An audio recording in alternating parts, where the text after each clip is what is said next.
It's House of Machismo.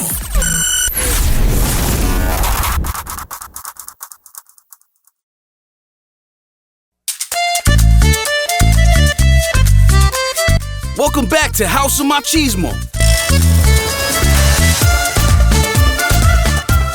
Hey guys, and we're back with the House of Machismo podcast, and I have everyone here. Except for Dan. Except Dan. Dan's not here. Damn it, Dan. Damn it, Dan. Yeah. So many options with his name. Are you okay there? Oh, no, I'm just watching. Watching who? Watching you. You're watching me while I'm watching you while Marty's watching us.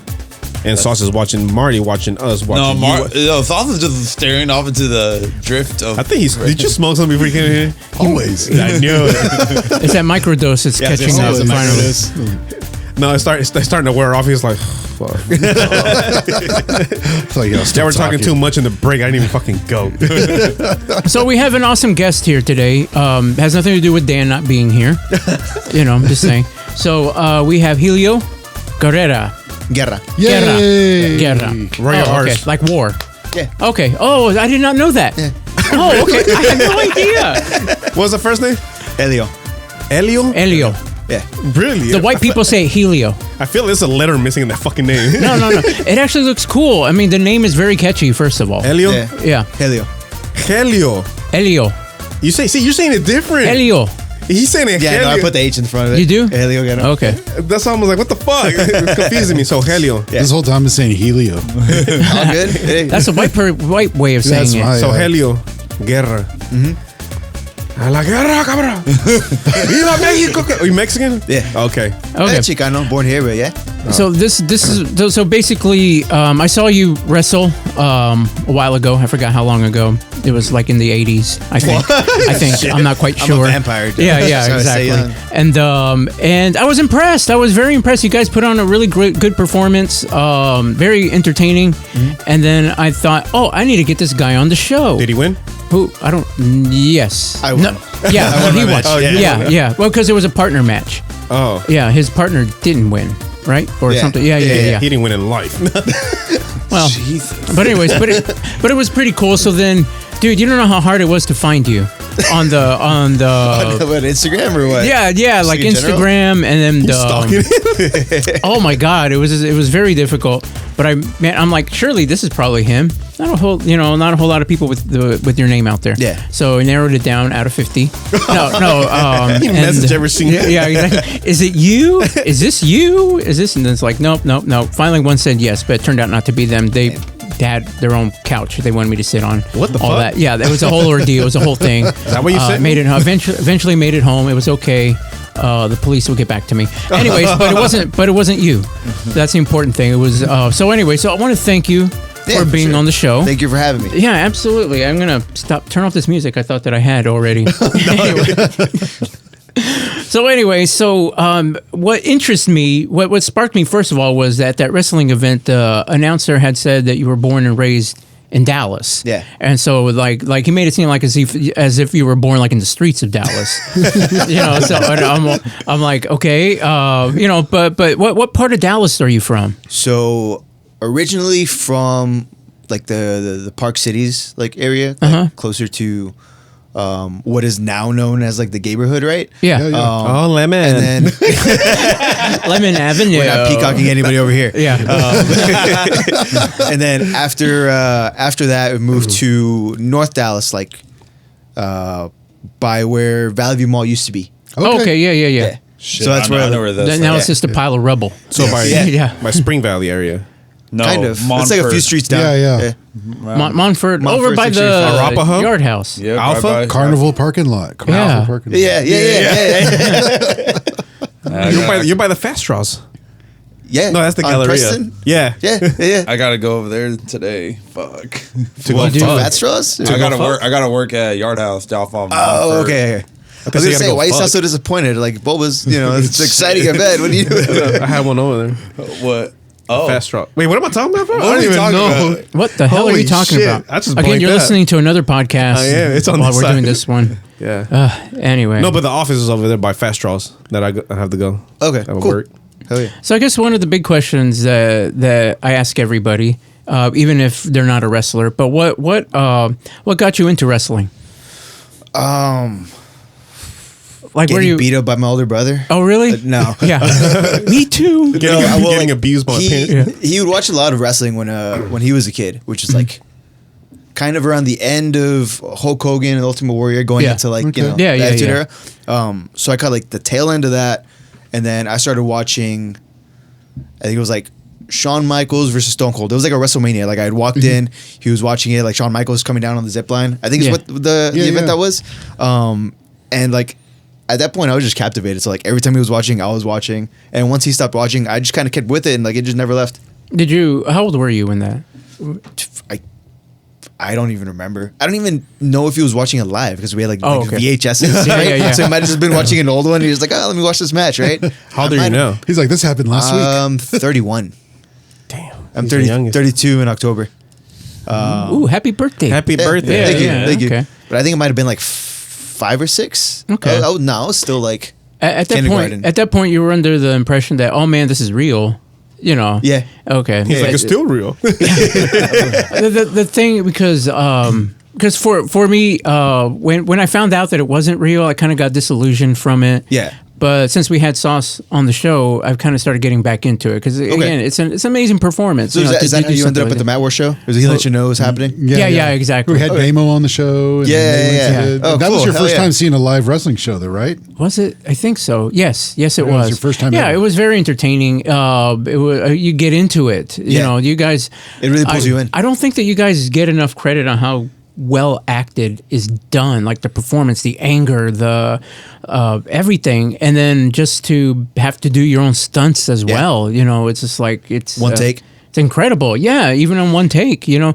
And there were a few people there that were like, oh my God, I think he really is hurt. You know? And then we don't know. And so I'm kind of looking, is he? I don't know. I don't know if he His is. bones like this. So Yeah, I don't know. Exactly. And so but when I saw you guys in there, I was very impressed with the performance, with just the ability just to kind of throw yourselves in the air and then just kind of land and all that. And I'm like, holy shit, man, I would have died if I went in the air like that and fell and all that. You know, it's like I wouldn't be able to get up or anything. But you guys just do it. Obviously, it's the training, you know. But I guess what were maybe some of your idols growing up as far as like wrestling? Like who did you really like? I mean, Goldust. Yeah, no. Stone Cold was always my favorite. That was like my go-to guy. And then like when I came in was kind of the start of the Attitude Era, or like right in the middle of it. Yeah. So like Stone Cold, Shawn Michaels. I was never big on The Rock. Yeah. So like when he was the one that got big and started doing movies, I was like, oh whatever. I was a hater. Should have been Stone Cold. But now it's like, so it started off with those, and then once I started watching like the shows by myself, I kind of started getting like pulled in more to the dudes who were good at like the actual like the in-ring product of wrestling, like. We don't say his name anymore, but like Chris Benoit, like Chris Jericho, Eddie Guerrero, like all those guys. Yeah. Like that's who, once I got in the door, that's who really like pulled me in. And like Lucha guys, like Rey Mysterio, Psychosis, you know. That's pretty cool. All right, so I guess what's some things that you do to help train to be able to do what you do in the ring? Like what's like your workout regimen, your training regimen? I mean, are you allowed to eat anything that you're? Yeah. Okay. I have like no like I'm vegetarian, right? So like other than that, no dietary restrictions. Just kind of like eat whatever I want. Yeah. Wait, you're vegetarian? Yeah. He literally just said. No, kidding. We love meat here. No. Just K-Rod. Oh, really? Just K-Rod. Yeah. But yeah, no. So it's like diet isn't really like a big thing for me, although it should be. You know, it's not like I have like a list of things like I have like macros to hit every day, right? I'm just gonna eat. This is what I'm gonna eat. Like I'm full. I know I gotta eat some kind of protein. I gotta get this, you know, whatever. Yeah. Do that, and then the rest of it is like, all right, let's fill in the time. Like donuts, like pizza. I like the way you think. But as far as like actual training, like I do, you know, wrestling, lucha training, go in, get some ring time. And then outside of that, like I just this year started getting like semi-seriously back into a gym. Like my girlfriend started dragging me, like not something I really enjoy doing, but it's like you're a professional wrestler, you work off your body, like you got to do it. It's just, it is what it is. Yeah. And sounds like a smart woman. Yeah. Yeah. A PhD. Shout out Dr. Babe. But like she dragged me back into the gym. Yeah. She's PhD. full? Get in the gym. Big Swole, Dr. Swole. Yeah. With Dr. Swoles. No. Just a little off topic. What's her PhD in? Am I smart enough to talk about this? It's a biology PhD. Okay. So it's like she did her research on like gut health and like you know what you eat and how it affects your gut microbiome and how like all the bacteria and viruses in there and like that. how the how your gut health affects like everything else. Yes. Right, as far as like anxiety, depression. It's actually true because, like and as a matter of fact, because a lot of people don't realize that that's actually a thing. Yeah. And it can actually affect like your mood, you know, especially when it's all off, you know, especially like, especially when you're taking more antibiotics and stuff. Right, So it kills a lot of bacteria, including that stuff that your body actually needs. But then we're not talking about that. So Let's bring her in here. exactly. You eat a lot of kimchi. the big takeaway is just eat a high fiber diet. Yeah, yeah. Exactly. So I guess what was one of your big moves? I guess that you first started. Like again, I'm still astounded by the way that because I saw some of your Instagram videos and you're just able to just throw yourselves and flip and turn and land and all that stuff. How the fuck did you learn how to do that? Just getting pushed heavily by my trainer. So like when I first started wrestling, like I wasn't an athletic kid. Like that was never a word used to describe me. And like whenever I play sports, like it was never anything I was super interested in. It's just something that like I kind of got dragged into. Like like I wasn't big into soccer, so I'd kind of like drag ass on the field. And it's like, oh, you're not athletic, you can't run. You're not Mexican. And then you know, same thing with baseball. Like baseball just wasn't my thing. Like any of the sports you get put into as a kid just wasn't for me. Yeah. So like nobody ever thought of me as athletic. And then my coach just saw me do one thing one time. I don't even remember what it was, but he's like, hey, do this. And it something like a backflip or like a springboard, something like that. I was like, I don't know if I can do it. He's like, you can do it. Go. And just push until I did it. And it's like, oh, okay, cool. And like little by little, we start building confidence in that. And then it's like, oh, you fucking athletic motherfucker. And like, just took me by surprise. I was like, what do you mean? Well, I know your partner isn't here, but how did you two meet? So we met, he came to us from, he's originally from Querétaro. And then he went to California. He was living there for a minute. And then he has a sister who lives here. So this is where he moved. He started coming in, training with us. And I just kind of saw him like in the corner one day. Like I came into training. I hadn't been there for like a while. I don't remember how long it'd been. And I just see him. I was like, yo, who's this guy? And I see him moving around the ring. Like he's like pretty good. I was like, where's he from? And someone's like, oh, he's from Mexico. He just got here, whatever. And then we started talking. And then like we really hit it off. We're into a lot of the same type of music. And then like he had sort of a similar style. But because he had like knee injuries, he kind of toned it down. So he didn't do as much of that anymore. But yeah, I just saw him moving. I was like, yo, where you from? And we started talking, and like that was it. We just decided, hey, let's form a tag team. And then we had a couple matches at Mat War. It's like, no, this gels really well. Like I'm really enjoying this. So it's pretty new, pretty recent and everything, yeah. Yeah. But like we've only had maybe like 3 matches together. Oh, okay, cool. Nice. And how often are you out, like, actually have events to go to, like wrestling events? Like, not a whole lot anymore. Maybe like once, twice a month. Okay. Yeah.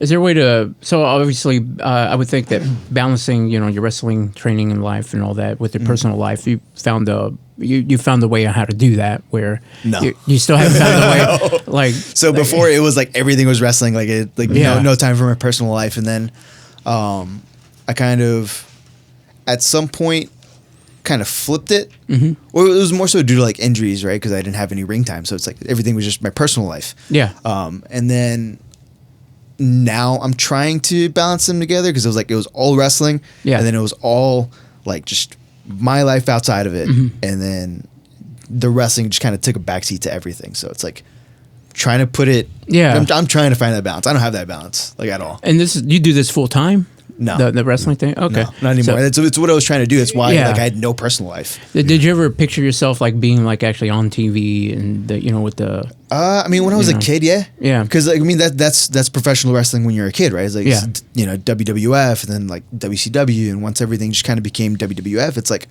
this is professional wrestling as it exists. Yeah. It's just on TV. And then once you find like that whole world outside of it where it's like, oh, you've got the indies, you've got like the international stage. Like that's what it became for me. So like once I found that, it wasn't about TV anymore. It's like if that happens, cool. But like that's what I want. It's like I love professional wrestling. Yeah. This is what it is. It's more than just a TV. So like once I found that, I was like, okay, cool. We're here. If we ever get here, that's cool. But just professional wrestling is the goal. So can you tell me a little bit about the professional wrestling world? Sauce has let us in a little bit on that, but like, what's your opinion? What's your take on it? As far as like, I would say like the local stuff, like you know, here in Dallas, and then also maybe like because you guys go to Lubbock a lot, right? Or he's gone to Lubbock a couple of times. And we have a regular spot over there. Yeah, because it seems like anytime Sauce is going to be out, he's like, oh guys, I got to go to Lubbock, you know, to wrestle. At first, I'm thinking, what the fuck is in Lubbock? You know, nothing. like it's like a big sportatorium and then a college or something, and that's literally it. But can you tell us a little bit about it, like your opinion about the local wrestling scene? I mean, the Dallas is a pretty good scene right now, actually, because there's like a lot of different events you could go to at any time, right? You've got just to shout out a few. You've got DFW All Pro running events in Haltom. You know, sometimes at the Haltom Theater, sometimes at the Hideout Bar, and then they recently started branching out to like Keller and other places like that, right? So it's like trying to become like a bigger event than just in Haltom. Sometimes in Dallas, you've got MPX running out of Bedford, which has a different style, and they're a weekly show versus being like a semi-monthly or bi-monthly type thing, right? Like they run every week, so you're gonna get more of a TV product versus like a professional wrestling like show event, right? Where it's kind of like it does have like recurring storylines, but it's like it's a one event for the month versus like here's your jump off point. This is the episode you come into, and then like here are the storylines. They're gonna build every week, so make sure to come back because you're gonna miss something. That sounds like a lot more fun. I guess, you know. I mean, it definitely can be, but it's also there's just a lot more like because there's so much going on. It's hard to make every show, right? Yeah. And then you've got Martinez Entertainment, who runs Lucha Libre every month or like every few months, and like you're just gonna see Lucha guys, or you might see like a few like American guys, but for the most part it's gonna be like luchadors from here, but also you're gonna get a good mix of like some local guys versus like, you know, dudes who are on AAA or like CMLL or like, you know, the Crash in Tijuana, stuff like that. AAA still around? Yeah. Oh yeah. What the fuck? Yeah. Man? I used to watch when I was a kid. Yeah. I used to watch. What is it? The one that looks like a ninja. Octagon. Yeah, I used to have his toys. Yeah, Dang, dude. he still. Octagon's cool. I think so. Was his son that took over? Yeah. I think. I don't. Or it was somebody, but Octagoncito. It's always like a son or a nephew. Yeah, but they took over now. Like, so it's like Octagon Jr. Yeah. It's a mental. Yeah. They just pass on the name. Okay. So sometimes it's a guy who like he's kind of new, but they want to like push him right away. So like they'll put him as like somebody's junior. Damn, what the hell? I used to have his toys and shit when I was in Mexico. You still have them. But Martinez Entertainment does great lucha shows. Yeah. Like they're huge. Like, and they bring in like they bring in a big crowd. Yeah. They bring in a big talent. Yeah. It's a really cool show to check out. That's a good lucha show to come check out in Dallas. But yeah, there's like a lot of flavor in Dallas. There's places that maybe don't have that type of variety. And then also you've got, you know, like where you guys saw me, it was like Mat War, which like is a completely different show than everything else that we also have out there. Especially with like everything starting from a lockup. That's a concept that like no other professional wrestling organization does. Right. I think it's a pretty cool tool to use for like, you know, storytelling purposes, and also just to gives people who aren't wrestling fans like a place to come to become wrestling fans, right? Yeah. Instead of just relying on people who already know how it works. It's like, hey, you're new here. Here's a jump off point to look at everything else. And it's just a really fun show to be a part of. It sounds like it. Yeah. Okay. So then what are some misconceptions you think about pro wrestling that people may have that you're like, it's not true, or that doesn't work like that? I mean, falling doesn't hurt. Concussions aren't real. Like, you know, people don't get hurt. Like it's... Yeah, don't. Yeah, don't. Again, some of them look very convincingly like, holy shit, I think they're hurt. Yeah. You know, when so it's to me, I'm like, it's 50-50, like, well, maybe they are. Yeah. Good luck, guys. You know, as they're being helped backstage and all that stuff, because that happened a couple of times when we went to see you guys. And it was very...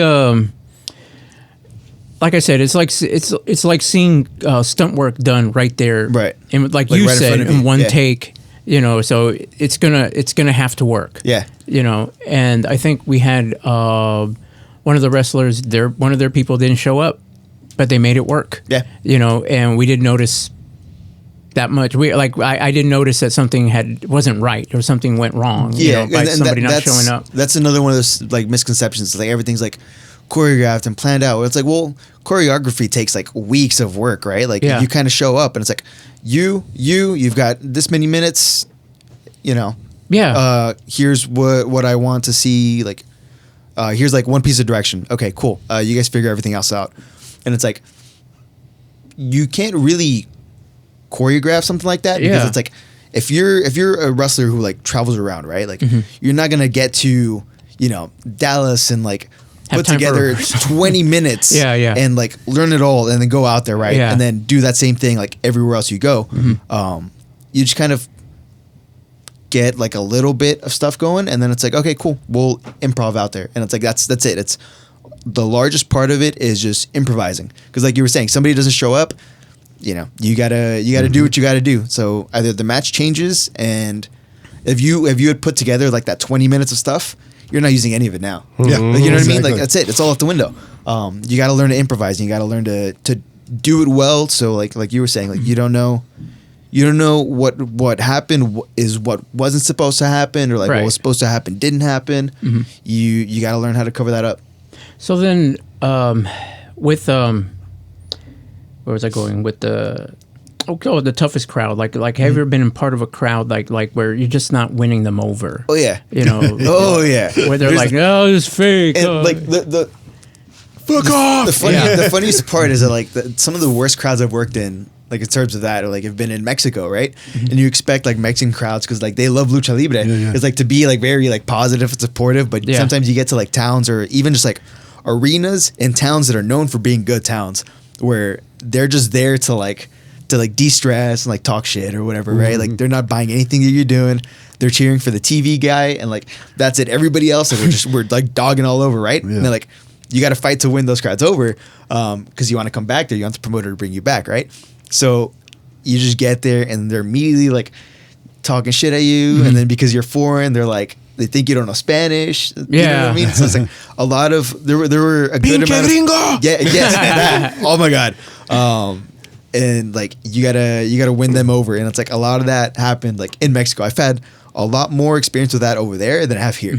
But it also like it helps you out. It teaches you how to win a crowd that like either doesn't want you or, you know, learning to improvise. It's like, okay, they clearly don't like me here. They like you. They wanted this to go the opposite way.